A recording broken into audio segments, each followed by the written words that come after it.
तो कुछ गीत गाएंगे। मैं डांसर भी हूँ, ओडिसी डांसर, तो वो सजाना उनका पंडाल हम मोस्टली खुद ही करते हैं। इस बार तो मैं शूटिंग स्वागत है आपका हमारे चैनल में। Thank you. यस, अगर गणेश चतुर्थी आ रही है, कल है सेलिब्रेशन, मतलब किस तरीके से करने वाले और क्या प्लान है इस साल का? देखिए, इस साल मेरे घर में काफ़ी रेनोवेशन का काम चल रहा है, तो इसलिए मैंने बहुत लास्ट मिनट सबको मैसेज किया, बिकॉज़ अभी भी काम पूरा नहीं हुआ है। मगर जैसे हर साल हम बप्पा को लेकर आते हैं और हर साल हम बहुत एक्साइटेड रहते हैं, और हमें जब हम विसर्जन करते हैं उसके बाद हम यही बोलते हैं कि जल्दी से आइए बप्पा, क्योंकि उन 2 दिनों के अंदर जो एनर्जी होती है घर में, वो एक अलग ही होती है, जो है। तो हर साल बेसब्री से उनका इंतज़ार रहता है, और आज रात को ही हम बप्पा को लेकर आने वाले हैं, और सुबह हम लोग भोग चढ़ाएँगे और आरती करेंगे। तो इस तरह से रहेगा रिचुअल। सबसे मिलेंगे, फ्रेंड्स, फैमिली सब एकत्रित होंगे और गाना गाएँगे, गीत गाएँगे ढोलक के ऊपर। मेरी फ्रेंड है जूही, वो बहुत अच्छी ढोलक बजाती है, तो कुछ गीत गाएँगे। मैं डांसर भी हूँ, ओडिसी डांसर। हमारी ये गणेश वंदना होती है जब हम मंच प्रवेश करते हैं, या ओडिसी रिसाइटल जब होता है, उसमें पहला जो है हमारी जो मंगलाचरण है, तो उसमें गणेश वंदना भी है।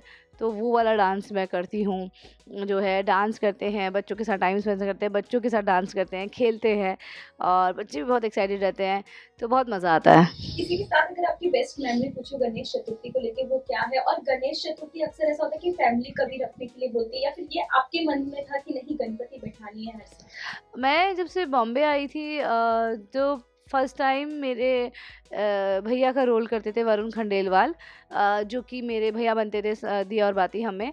तो उनकी मम्मी ने गणेश जी मैं उनके सबसे पहले साल में मैं उनके घर गई थी, और जब मैं गई तो उसी दिन विसर्जन था। तो मेरा उठने का ही मन नहीं किया, और उसके बाद मैं विसर्जन तक पूरा गए, हम लोग पूरे रोड पे डांस किए, और मुझे वो बेस्ट टाइम लगा, क्योंकि दिल्ली से मैं आई थी, और वो कहीं न कहीं वो कनेक्शन नहीं हो पा रहा था बॉम्बे में मेरा किसी से। कनेक्शन ऐसे नहीं, फैमिली ऐसी फ़ील नहीं था। जैसे दिल्ली में मैं बेझिझक डांस कर लेती थी, वो मैं यहाँ बॉम्बे में नहीं कर पा रही थी, काफ़ी लोग पहचानने लग गए थे। तो उस दिन मैंने खूब दिल खोल के सड़क पर डांस किया, जब तक हम पप्पा को लेके जा रहे थे, और बहुत मज़ा आया। उर्मिला जो मेरी भाभी बनती थी वो थी, और मेरे कुछ एक्टर फ्रेंड्स थे। हमने बहुत एन्जॉय किया, और किसी ने रोड पे कोई परेशान नहीं किया, और वो एक अलग ही स्पिरिट थी। तो आई लव दैट वाइब, और मैंने बोला वाओ! उस टाइम में मुझे बॉम्बे सबसे ज़्यादा खूबसूरत लगा, सबसे ज़्यादा। उससे पहले तो मुझे ऑनेस्टली वो होमली फीलिंग नहीं आती थी मुंबई में। मुझे बार-बार दिल्ली जैसा ही, मतलब दिल्ली में जैसे हर बात पे जश्न रहता है, वो सब रहता है, वो मुझे नहीं वाइब। पर जब गणपति डेज़ आने लगे ना, ये जब हुआ, तो मुझे अपनापन लगने लगा, और ऐसा लगा कि बिकॉज़ ऑफ गणपति कहीं न कहीं मुझे शहर ने अपना लिया, और वो मतलब मेरी सोल कनेक्ट हो पाई यहाँ पे। तो वो मुझे बहुत अच्छी लगी वाइब। बट मैं अकेली रहती थी, मेरी सिस्टर मेरे साथ रहती थी, और तो मेरे लिए बहुत मुश्किल था। मैंने सोचा कि जैसे ही मेरे पास में अपना प्रॉपर्टी होगी, अपना फ्लैट आएगा, तो मैं गणेश जी रखूँगी। प्रॉपर्टीज़ आई, बट वो मेरे पास टाइम नहीं था, तो रखना मेरे लिए बहुत मुश्किल हुआ। तो अभी कुछ 5-6 साल पहले ये इच्छा रोहित के दिल में भी थी, मगर वो भी ये शेयर नहीं कर पाए, और फाइनली उन्होंने डिसीजन लिया गणपति घर पे लेकर आने के लिए। तो मुझे ऐसा डर लगता था कि बहुत सारे रिचुअल्स होते हैं, और पता नहीं हम लोग कर पाएँगे नहीं कर पाएँगे। बट मैंने बोला मन में तो मेरे भी है, पर मैंने ये कभी किया नहीं है। तो मन में तो रोहित ने बोला मन में है ना, तो ठीक है फिर कर लेना चाहिए। तो ऐसा करके हम दोनों के मन में थी, और हमारी मदर इन लॉ ने, मेरे देवर-देवरानी सब बड़े जश्न से हम गणपति को लेकर आए। पहले तो यही सोचा था सिर्फ 3 साल रखेंगे, मगर इतनी अच्छी वाइब और इतना अच्छा लगा कि हमने 1 साल भी ब्रेक नहीं लिया, और अब इस साल भी। और कई बार ऐसा हुआ, जैसे 3 साल बाद ऐसा हुआ, घर में सबको पैंडेमिक का टाइम था, और सबको बुखार आया हुआ था। हमने इनफैक्ट आइसोलेट कर दिया था 2-3 लोगों को।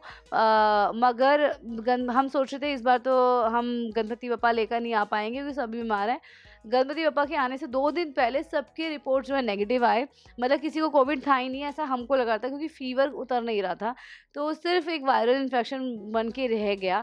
तो वो में एक मैजिकल वो लगा, बिकॉज़ हमारे लिए बहुत मैजिकल टाइम था कि हम लोग सोच रहे थे, बिकॉज़ सिम्पटम्स सारे कोविड जैसे थे, बट कोविड नहीं था किसी को भी, और हम लोग सुरक्षित रहे। तो वो एक फीलिंग जो थी ना, हम और जश्न से उनको 2 दिन के अंदर लेकर आए।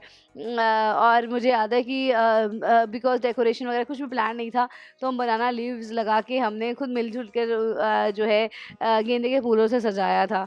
तो वो सजाना, उनका पंडाल हम मोस्टली खुद ही करते हैं। इस बार तो मैं शूटिंग पे हूँ, तो हम बाहर डेकोरेटर से रोहित करवा रहे हैं, तो घर पे काम भी चल रहा है। तो ये है कि हर साल बहुत एक्साइटमेंट रहती है बप्पा को लेकर आने की। मैं यही बोलूँगी कि गणपति बप्पा आपके जीवन में खूब सारा विवेक और एक शुद्ध बुद्धि जो कहते हैं ना, वो लेकर आए।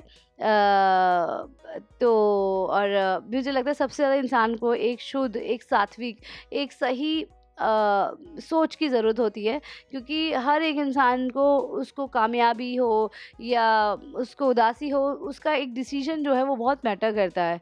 तो हमें सही डिसीजन लेने की समझ जो है, वो विवेक जो है, कहीं न कहीं गणपति बप्पा देते हैं और हम सबको वही माँगना चाहिए और मैं भी यही माँगती हूँ गणपति बप्पा हम सबको विवेक दे, सूझ-बूझ दे कि हमें कब, किस घड़ी पर हमें क्या डिसीजन लेना है और अपने आप को कैसे सँभाल के रखना है, कैसे अपने आप को सजग रखना है।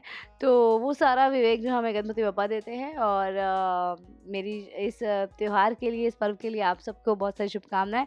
खूब एन्जॉय करिए और सबके, बिकॉज़ इसमें फैमिली एकत्रित होती है, फ्रेंड सर्कल से मिलना होता है, तो खूब जश्न मनाइए और खुश रहिए।